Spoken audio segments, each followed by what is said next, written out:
Wait കുറയുക, തടി കുറയുക എന്നുള്ളത് എല്ലാവർക്കും ആഗ്രഹമുണ്ട്. നല്ലൊരു men physique, V cut shape ഒരു ബോഡി എല്ലാവർക്കും ആഗ്രഹമുണ്ട്. പക്ഷേ അത് എങ്ങനെ ചെയ്യണമെന്ന് ആളുകൾക്ക് ആർക്കും അറിയില്ല. തുടക്കത്തിൽ എല്ലാവരും ഒന്ന് കാർബ്സ് കട്ട് ചെയ്യും, ചോറ് കുറക്കും, മധുരം കുറക്കും, ചിലപ്പോൾ കുറച്ച് ദിവസം ഒന്ന് ഓടാൻ പോകും. എന്നിട്ട് ഒരു 5 10 കിലോ കുറയും. അപ്പോൾ അവർ ഹാപ്പി ആയിരിക്കും. പക്ഷേ അപ്പോഴും അവർക്ക് വയറ് അവിടെ ചാടിയിട്ട് തന്നെ ഉണ്ടാവും.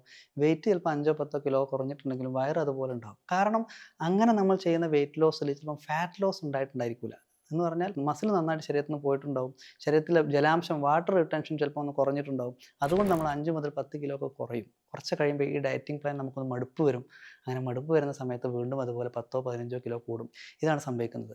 എന്ന് പറഞ്ഞാൽ ഇങ്ങനെ ഡയറ്റ് ചെയ്യുന്ന ഒരു സമയത്ത് ഒരു ഘട്ടത്തിൽ നമ്മുടെ മെറ്റാബോളിസം വളരെ സ്ലോ ആവുകയും പിന്നെ നമുക്ക് അങ്ങോട്ട് വെയിറ്റ് കുറയാതിരിക്കുകയും ചെയ്യും. അപ്പോൾ തുടക്കത്തിൽ 5 കിലോ കുറഞ്ഞ ആൾ നമ്മുടെ അടുത്ത് വന്നിട്ട് പറയും, "ഞാൻ ആദ്യം 5 കിലോ ഒക്കെ വളരെ പെട്ടെന്ന് കുറഞ്ഞു.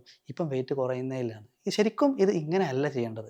നമ്മൾ ജിമ്മിന് പോണോ വേണ്ടയോ എന്നുള്ളതൊക്കെ മറ്റൊരു ഓപ്ഷൻ. പക്ഷേ വെയിറ്റ് ലോസ് ചെയ്യണ സമയത്ത് നല്ല ക്വാണ്ടിഫയിങ് ന്യൂട്രീഷൻ, ശരീരത്തിന് ആവശ്യമുള്ള പ്രോട്ടീൻ ഇൻടേക്ക്, മറ്റ് കാര്യങ്ങളൊക്കെ കലോറി ഡെഫിസിറ്റിനോട് കൂടെ തന്നെ കൊടുക്കണം. എന്ന് പറഞ്ഞാൽ കാർബ്സ് കട്ട് ചെയ്യുമ്പോഴും മധുരം കട്ട് ചെയ്യുമ്പോഴും അത് കുറക്കുന്നതിനോട് കൂടെ തന്നെ ക്വാണ്ടിഫയിങ് ന്യൂട്രീഷൻ എന്ന് പറയുമ്പം നന്നായിട്ട് ശരീരത്തിൻ്റെ വെയിറ്റിനനുസരിച്ച് മിനിമം ഒരു 1.2 അല്ലെങ്കിൽ 1.5 ഇൻറ്റു വെയിറ്റ് എന്നുള്ള രീതിയിൽ പ്രോട്ടീൻ ഇൻടേക്ക് നമ്മൾ മെയിൻറ്റെയിൻ ചെയ്താലാണ് ബോഡി അത്ര തന്നെ മസിൽ മാസ് ഇൻക്രീസ് ചെയ്യുകയും നല്ലൊരു ലീൻ ബോഡി ലുക്ക് കിട്ടുകയും നമുക്കൊരു ആവശ്യമുള്ള ബോഡി ഷേപ്പ് ആയിട്ട് മാറുകയൊക്കെ ചെയ്യാം.